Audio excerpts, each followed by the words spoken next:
আজকে আমরা চকের মাঝে জোলাপাতি খেলবো, মানে চা রান্না করব আর বাদাম ভাজবো। তাই আমরা এখানে এসে পড়েছি, যে জায়গাটার ভিতরে রান্না করব ওই জায়গাটার ভিতরে এসে পড়েছি। আমাদের একটা পাতা দরকার, তাই আমরা কস্তুরি পাতা ছিঁড়ে নিলাম, এটার ভিতরে ভেজে ভেজে রাখবো।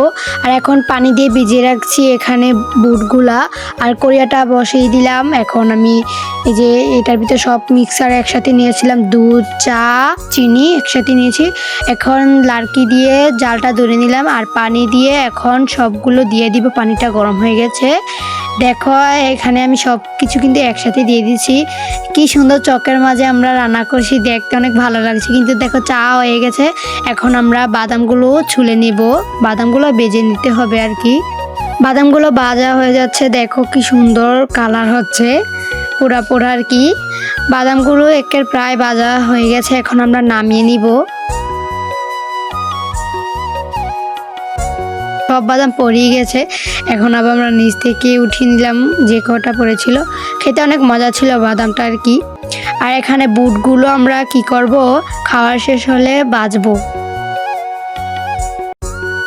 আমাদের বাদাম খাওয়া শেষ হয়ে গেছে, এখন আমরা বুটগুলো ভেজে নিব। বুটগুলো ভাজা হয়ে গেছে, এখন আমরা খেয়ে নিচ্ছি বুটগুলো। আমাদের কাছে কিছু লবণ ছিল, তাই আমরা ক্ষেত থেকে লাল শাক উঠিয়ে লবণ দিয়ে সিদ্ধ করে খাবো। এইগুলো নাকি খেতে অনেক মজা লাগে, মোবাইলে দেখছিলাম।